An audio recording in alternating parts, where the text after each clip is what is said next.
online. The Social Security Administration says it's working on several fronts to reach out to families.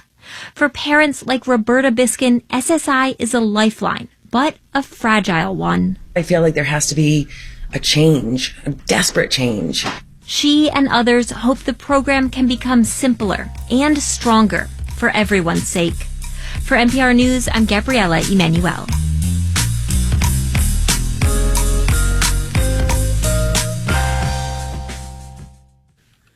You're listening to WNYC. Up next for you, it is Marketplace. Tonight on the show, 2021 saw the first increase in black homeownership since the Great Depression. But in an era of rising interest rates and high inflation, will that growth stick around? We'll have that next on Marketplace. More All Things Considered at 7 p.m. tonight. 72 degrees, mostly cloudy right now in New York City. For the rest of this evening, it should stay mostly cloudy with lows in the low 60s. For tomorrow, mostly cloudy with a high around 78 in the afternoon. It's WNYC on Juneteenth evening at 6:30. WNYC supporters include Swan Galleries with an auction of maps and atlases, natural history, and color plate books on June 22nd, including early atlases and globes, botanical prints, and more. More at swangalleries.com and on the Swan Galleries app. WNYC, independent journalism in the public interest. 93.9 FM and AM 820. NPR News and the New York Conversation.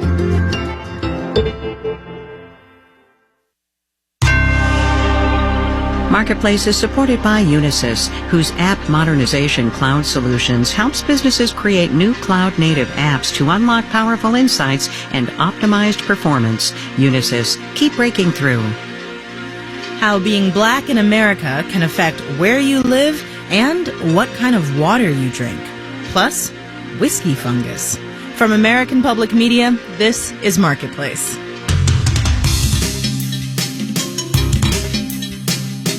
Marketplace is supported by Amazon Business, helping provide a smarter, easier way to get the supplies businesses need to thrive. Amazon Business, your partner for smart business buying. And by Otter.ai. Otter's AI meeting assistant automatically takes live meeting notes, captures slides, generates summaries, and assigns action items. More at Otter.ai.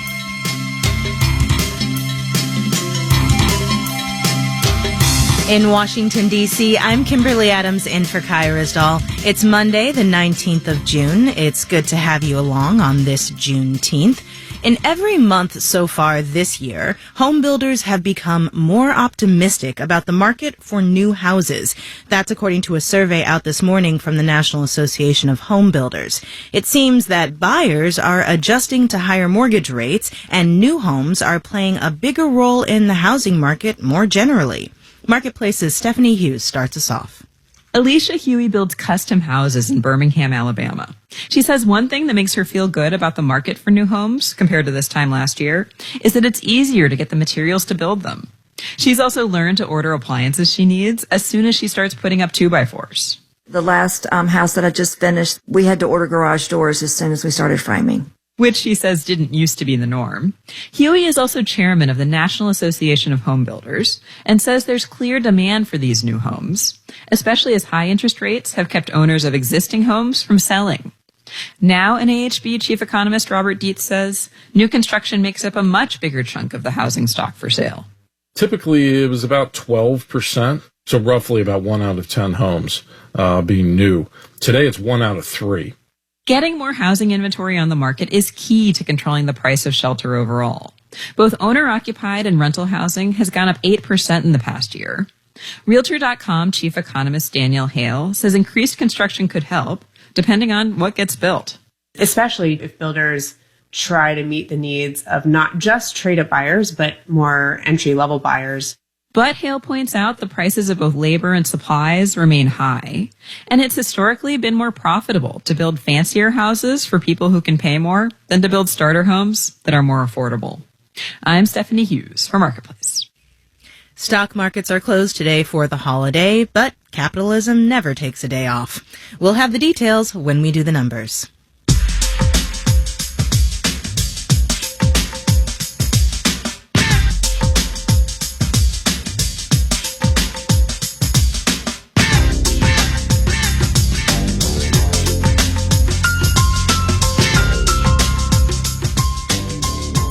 Staying on the housing beat, as of 2021, more than 70% of white households in America owned a home.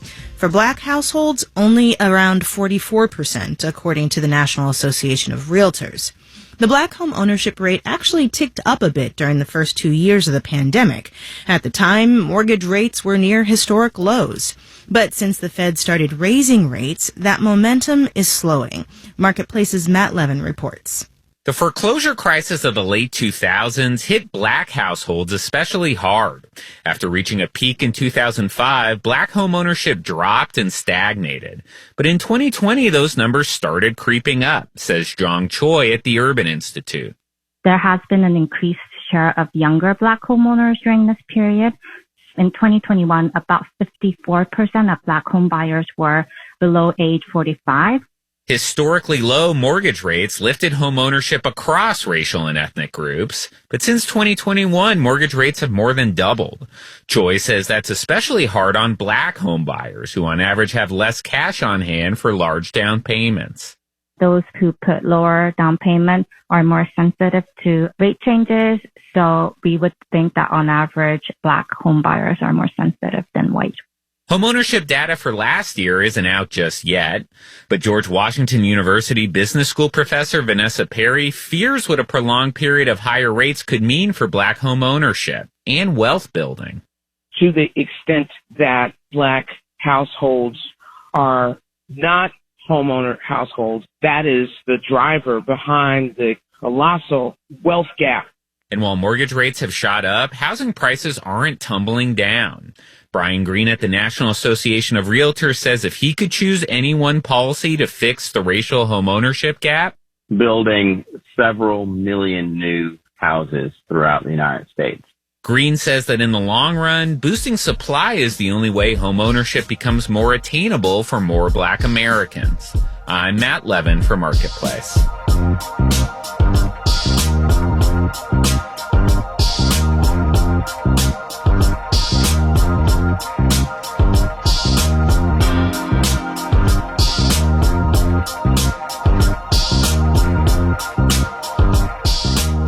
Racial inequality shows up in many forms and places in the U.S., including in the water.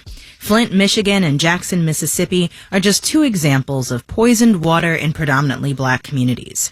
The Biden administration has earmarked more than $50 billion to replace lead pipes and build new water treatment plants, but a federal report found we actually need more than $470 billion to maintain and improve drinking water infrastructure over the next 20 years. Adam Mahoney is a national climate and environment reporter with Capital B, a nonprofit news organization that focuses on black voices and communities. He went on a reporting trip through parts of the South that have been hit the hardest by water access issues. Adam, welcome to the program. Thanks for having me. So tell me about some of these places you visited. Yeah, it was kind of a personal project for me in many regards. So my grandparents are from the South, and I stopped in their communities first. So Beaumont, Texas, which is home to the 7th largest oil refinery in the entire world. And then I also stopped in Opelousas, Louisiana, where my grandmother was born. And then we focused on other bigger cities throughout the region. So Lake Charles, Louisiana, in addition to Jackson, Mississippi, and then Memphis, Tennessee. Can you give a sense of scale in terms of how many people are being affected by these kinds of water crises that you describe? Yeah, I mean, when we look at our water infrastructure system, there are thousands of failing water plants and cities, communities that are dealing with outdated water lines, dealing with lead water lines. So it's a widespread issue. When I was traveling throughout the South, I visited 11 cities.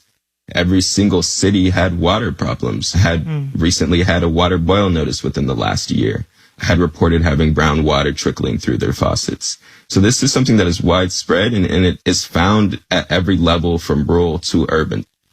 So the through line in this piece is that clean and consistent water access across the South, in these black communities in particular, is bad. But the reasons are pretty varied. What were some of the reasons in these different communities? So really this project broke it down into three major parts: the way that climate change has been impacting the water crisis, our dependence on the fossil fuel industry, in addition to the infrastructure crisis. Infrastructure improvements, while, they're super important, they don't necessarily get to the core of the crisis. Water, which is a life-sustaining thing, right? We need it, literally to live. If it has been contaminated for so long, even when it does become, clear per se, there's still that element of, can I trust it? One reason you point out for how it got so bad is the way that we as a country fund water systems has changed in the last few decades. What happened? Over the last 50 years, the federal funding of local water systems has declined by something, close to 75-85%. And it was really accelerated and spurred by a change in the 1980s, which switched federal support for water projects at the local level from a grant system to loans. And city budgets are just not that large. They didn't have the funds to consistently upgrade infrastructure. So how did it end up that so much of these problematic water systems tend to be in predominantly Black communities? I think it goes back to residential segregation, redlining, and just the fact that, Black and brown folks, low-income people have been relegated to be concentrated in our country's toxic corridors, the places that don't have, financial support, the places where these industrial companies set up business and have been polluting for decades. You're talking sort of big picture there, but as you said when we first got started, your family's from some of these places. Like, the more you learned about how bad the water was in some of these communities, how did that make you feel when you know that it was your own family drinking it? Yeah, it was definitely a difficult trip, and it was eye-opening for me, right? I didn't necessarily make all the connections between water contamination and a lot of the different social ills that are impacting communities. So in Opelousas, where my grandmother was born, has the third highest rate of poverty. In Louisiana, it also has the second highest rate of gun violence. And folks there were making the connections between water contamination and gun violence. Different studies have shown that water contamination, particularly when we're thinking about lead poisoning, how that affects mood, thought processing, and cognitive development. So all of these things feed into each other and interact in a way that we don't necessarily think about, even though we are facing these forms of violence. Did you have any moments on your trip where you saw something or someone working to address this issue and you really thought, that's it, that's how we fix this? Yeah, I can highlight Opelousas. I spoke to a couple there that over the last couple of years, they've used their voice in activism. But what I thought was really amazing about their approach was that it was community-centered. I think when we focus on these big picture issues, right, that have these multi-billion-dollar price tags, it gets very daunting. But when you start at the local level, when you start with your neighbors and your community, it becomes easier. So really that ground-up approach that I saw all throughout the South, not only in Opelousas, was really exciting and meaningful to me. Adam Mahoney is a national climate and environment reporter with Capital B. Thank you so much. Thanks for having me.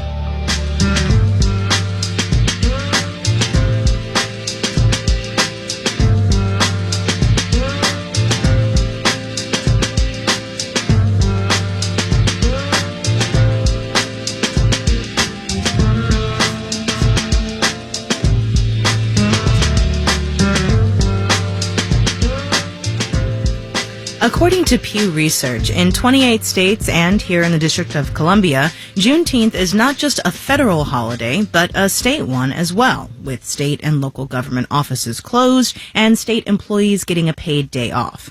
Of course, many workers in the private sector are also off today, which for some is an opportunity for self-care, perhaps with the help of products from Black-owned businesses. With that in mind, we decided to check back in with Kalina Bruce of Noir Luxe Candle Company in Seattle, Washington. Business is going really well. We just celebrated our 1-year anniversary of being in business. We are kind of at our slow season in terms of people coming into the shop, but we're getting a lot of orders for wholesale, bulk, and private label, so that's been really exciting. The great thing is that we have been able to get things quicker and things have been more accessible than they were in the past. With the pandemic, it was really hard to order something and get it within a timely manner, or a lot of times things that you're used to ordering, you found that one thing that's great and it works really great with your brand, and then that whole thing is out of stock and you can't get it anymore. And I think that we're kind of turning a corner of being able to have more access to those things that we've been used to getting. We have been invited to participate in a couple of local Juneteenth events. We have some candles that just celebrate Juneteenth and the emancipation and just provide a little bit of context and history about the true meaning of Juneteenth. As a Black business owner, it's really cool to be able to not only, bring a unique activity, but often I'm asked to share a little bit about my story or my journey or my background. And so I get to facilitate conversations while baking candles. So, my background was in education, and I was really kind of sad to, leave that space and start a new one. But I actually get to bring the space with me, and that's been really cool too.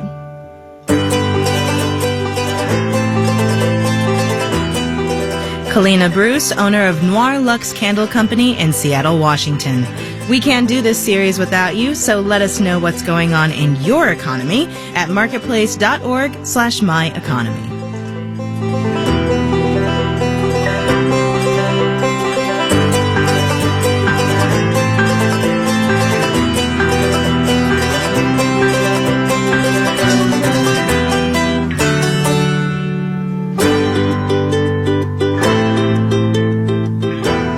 Coming up, we're going to have less coffee.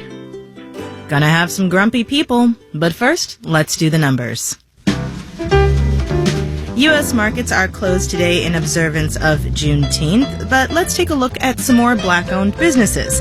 According to the census, there are 3,455,000 of them in the U.S., with receipts of $83.6 billion. That's 12.7% of all businesses in the country. Let's look at how some publicly traded Black-owned businesses ended last week. In hospitality, RLJ Lodging Trust, with 97 hotels in 23 states, lost 0.7%. In banking, Carver Bank Corp fell 2.5%. Citizens Bancshares Corporation lifted 1.6%. And in healthcare, American Shared Hospital Services was down 0.7%. You're listening to Marketplace. Marketplace is supported by Invest Puerto Rico. More than a tropical paradise, the island is a fast-growing hub for innovators with world-class talent and a thriving entrepreneurial ecosystem. More at investpr.org today. Game changers, welcome home. And by Amazon Business. From small business to big enterprise and everything in between, Amazon Business helps simplify the supplies buying process. Amazon Business, your partner for smart business buying.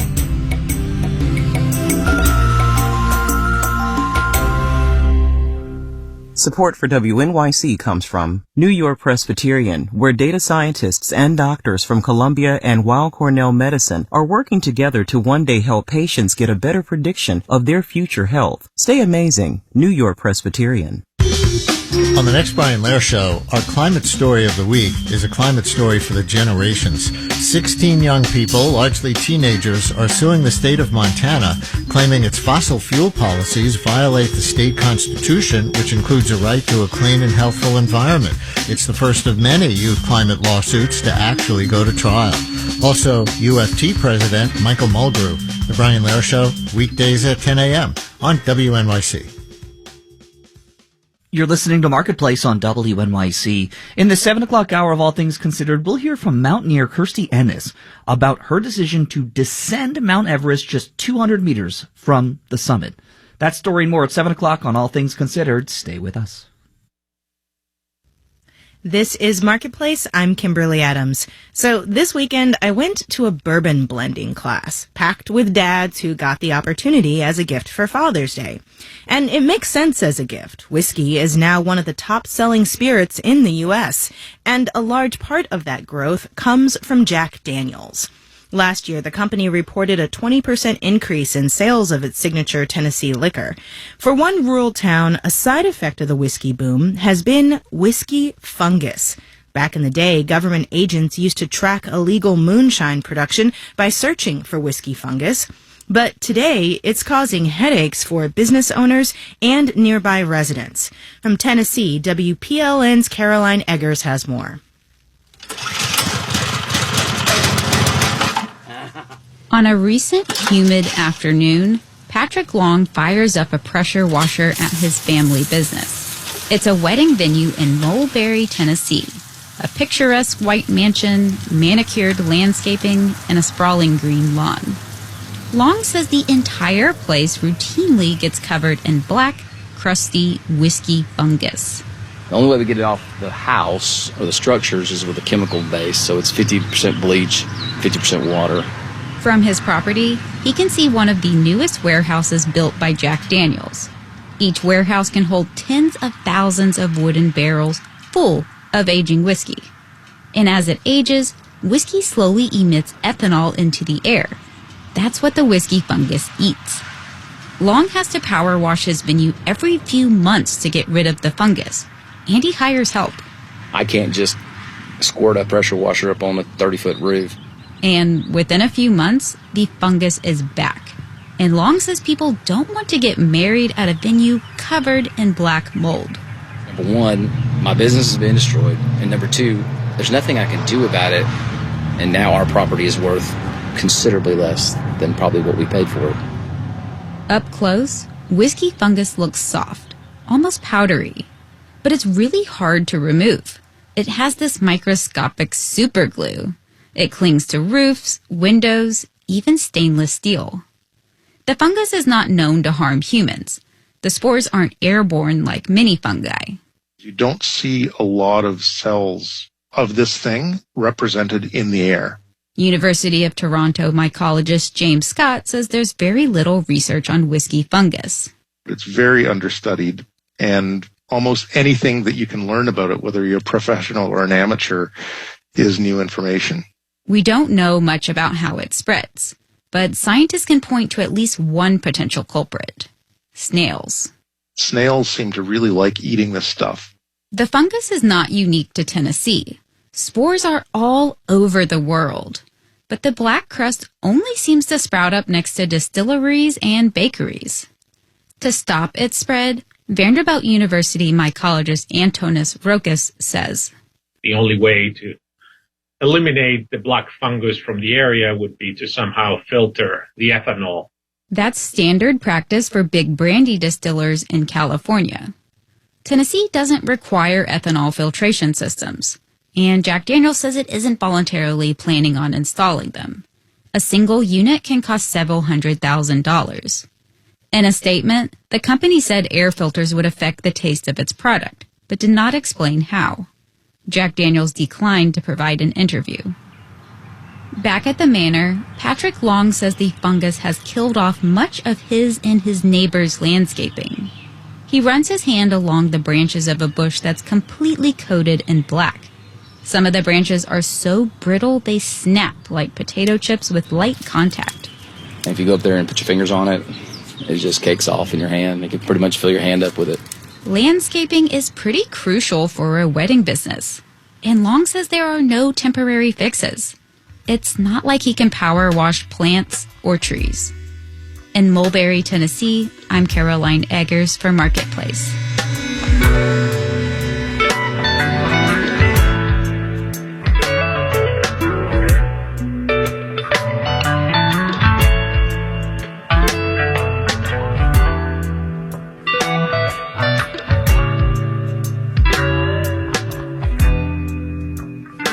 From a drink to mellow you out to one that wakes you up. Some folks start the day down at the local coffee shop. Others craft theirs at home. I'm a tea drinker myself, but coffee is obviously a big deal here in America, and it's pretty popular around the world. But the coffee we're drinking could soon start to taste a bit different. The BBC's Katie Barnfield reports.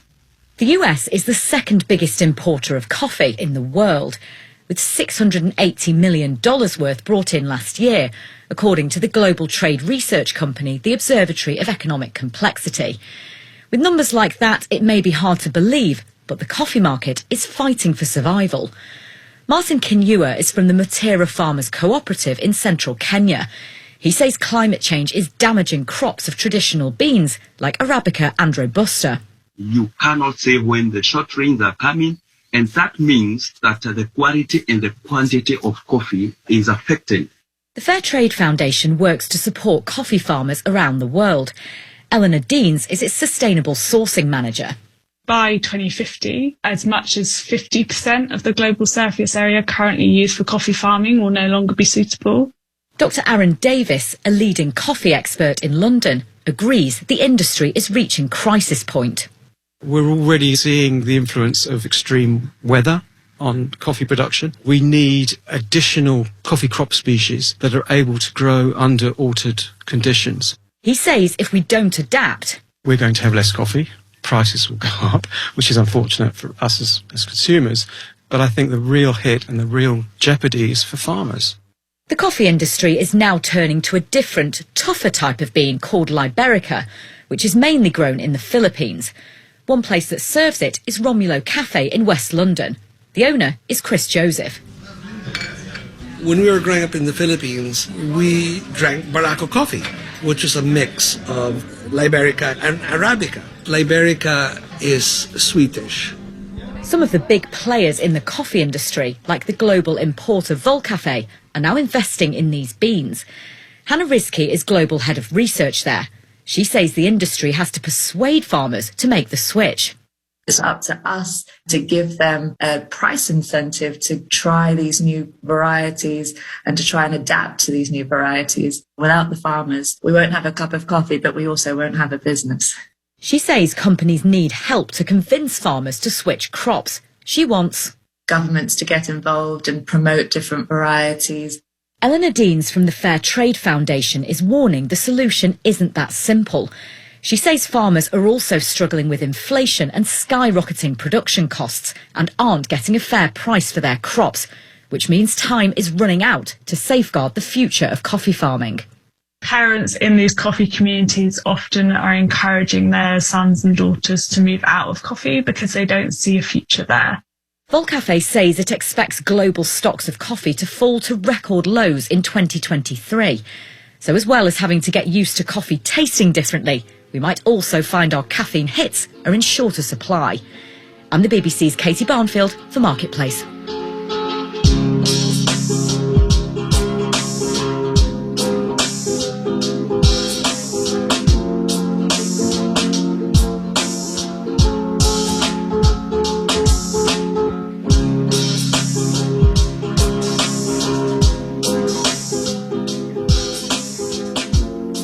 This final note on the way out today. With Father's Day yesterday, a quick look at time off for new fathers in the U.S. According to Axios, 11 states have gender-neutral paid parental leave. Another 6 have laws granting parental leave, but those laws haven't kicked in yet. 25% of workers in the U.S. have access to any kind of paid family leave, but 11% of workers can't even take unpaid leave to have a new kid.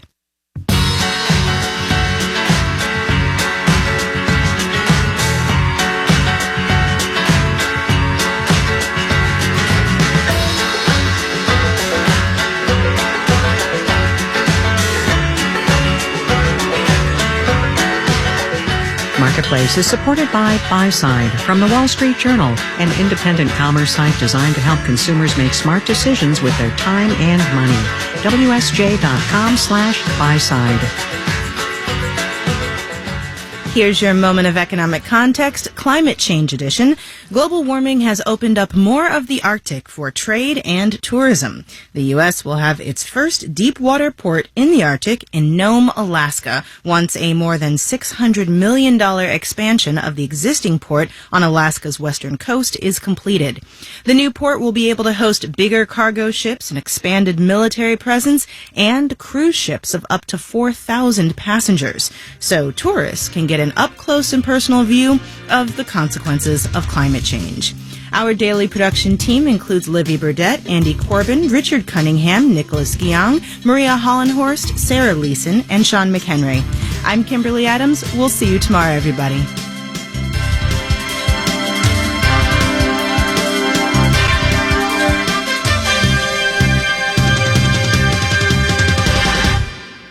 This is APM.